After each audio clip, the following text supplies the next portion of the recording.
If I were to say that you could bring one thing back from the original Galaxy Buds into the new generation of Buds, what would it be? We know what it would be. It's the wingtips.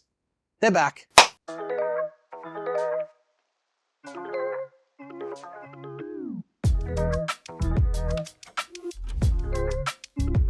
Hello everyone, welcome back to SamMobile TV. You're here with Daniel. Today we have our Galaxy Buds FE review. I have spent 3 weeks with these so far, and I have to say I am thrilled with how they sound, how they feel, and how they perform. So let's break it down in this review over exactly what it is I've been enjoying and a couple of things that I'm not quite a fan of. With my reviews, they usually will be broken down into 3 sections. So we're going to be looking at the design, we're going to be looking at the sound of these things, and we're also going to look at the software that powers them. Let's kick things off with design. As I've highlighted in my hands-on, this design is a winner. They've brought back the wingtip after years of being away, and honestly, I could end this review right now because this is the big winner for me. As much as I love the design aesthetics of the Buds 2 and the Buds Pro series, the Buds FE are actually far more practical. The wingtips allow them to sit so comfortably and securely in the ear, but I actually have zero concerns about them falling out. What I also appreciate is the flat touchpad area. It reduces the accidental touches if you have to move them, which honestly, you never will. And it also gives it a clean and minimal aesthetic when it is actually positioned in your ears. As far as the case goes, it's pretty standard. The Buds 2 Pro get the matte finish for that more premium sort of look. It seems to be where Samsung is heading when it comes to design. Matte equals premium, glossy equals mid-range. Same as the Buds 2, the color of the Buds with the case is on the inside, whereas the outside is just white. The least favorite part of the overall design with this is to do with the case, and it's that it doesn't charge wirelessly. So the Buds 2 and Buds 2 Pro both have wireless charging capabilities, and despite this case looking identical to the Buds 2, there is no wireless charging at all. For me personally, it's probably not the biggest deal breaker, mainly because I have chargers literally everywhere when it comes to charging via USB-C. The thing that's frustrating with it though is that I do have a wireless charger trio sitting next to my bed, and I can't at night just pop these down and charge them when they need to be charged. So there's that level of inconvenience that does come with these. However, if you're new to Galaxy Buds in general, you won't know any different. I won't be talking about the battery in terms of its performance because ultimately what I use these for is going to the gym and exercise. And honestly, they'll last the hour that you spend at the gym, no problem. And then you pop them back in the case, they'll top up back to 100%.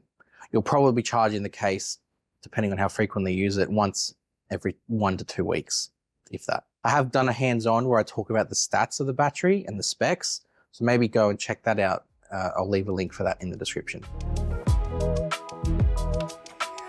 Sound, when it comes to audio and personal audio devices, is very much about your own preferences. It can be really hard to quantify what you might appreciate about sound versus what I appreciate about sound. For me, you just need to be able to hear it well. It needs to be clear, it needs to be no distortion, and it needs to have a decent amount of bass. That's my 3 that I really appreciate. And if it hits all of that, it's a pleasant sound listening experience. What I will say about these is despite them only having a one-way speaker, they do a solid job of producing audio. So far, I've listened to podcasts, spoken on the phone, and also listened to a variety of different styles of music. When I first started using these, before they officially got announced, there was no app that I could go in and tinker with the settings. When they officially went on sale, the app was made available. So I downloaded it and started to tinker, and I changed it from normal to dynamic. That made a big difference. Although I did appreciate the normal sound, it was clear enough, it was crisp audio and a decent enough amount of bass. The dynamic just gives that little bit extra punch and does add that little bit more to it. If you isolate the sound of these on their own, you'll be fine because you won't know any different. When you start to bring in the Buds 2 Pro and the Buds 2, for example, they've got more speakers and just have a better, punchier, richer sound. These don't sound tinny though. These do not sound terrible at all. These are more than adequate and you will still get a decent, pleasant sound experience listening to these. What I like in these two is the Buds FE are basically the sound you might get from like a high-end TV. And if you don't have a soundbar, for example, you appreciate the TV sound and you wouldn't know any better and you just think that's good. Obviously, when you add a soundbar into the mix, the soundbar does richen up the sound and give you a deeper level of audio. These are the same. These have like that high-end TV feel about them where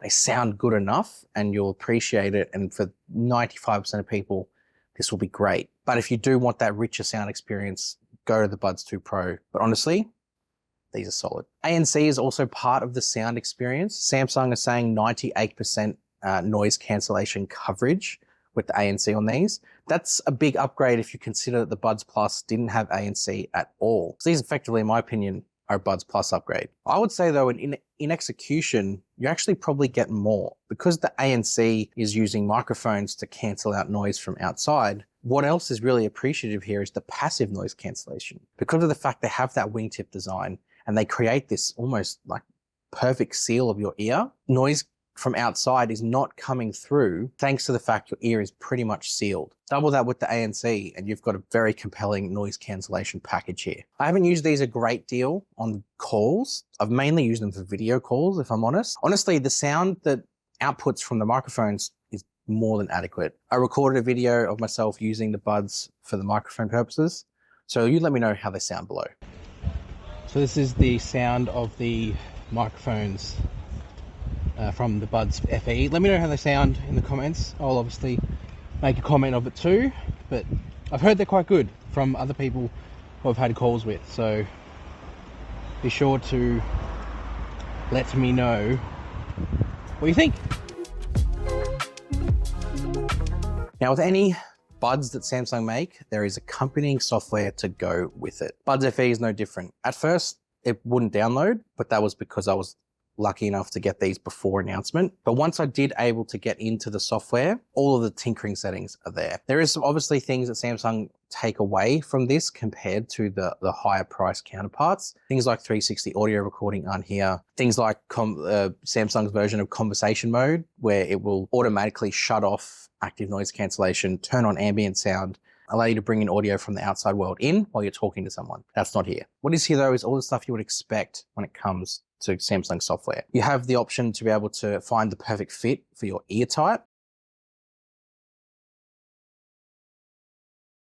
You also have the EQ settings, so where you can adjust the sound profile to your liking. Like I said earlier, the best one is dynamic, hands down. You have ambient sound during calls, and the whole idea of this is to reduce sound pressure whilst you are on a phone call. It kind of releases that a little bit. You got things like in-ear detection for phone calls, Bixby voice wake up, all that sort of stuff is there. The one I'm glad to see is the seamless connection. Because Samsung's ecosystem is quite vast, these will bounce around depending on what device you need them to connect to. So the auto switching is fantastic. The way it sort of works is you open the Buds case and all your devices that are logged in with your Samsung account that are synced, it'll show you the little pop-up to connect to it. So if you are near your Tab S9 FE, for example, it'll say connect. If you're near your phone, it'll say connect. It'll bounce around and the auto switching process is quite smooth and seamless as well.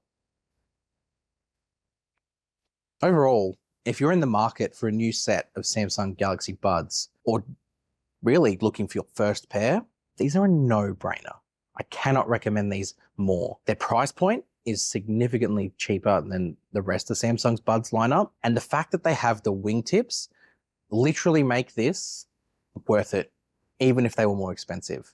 Those wingtips are a game changer for comfort and security of staying safely in your ear. The thing is, it could sound like a potato, and I would honestly be happy with these because the wingtips make that big of a difference to how they stay in your ear. Luckily though, they do sound good, so I don't have to worry about potatoes. We're stoked with ours. If you were considering getting one, we do have the link in the description.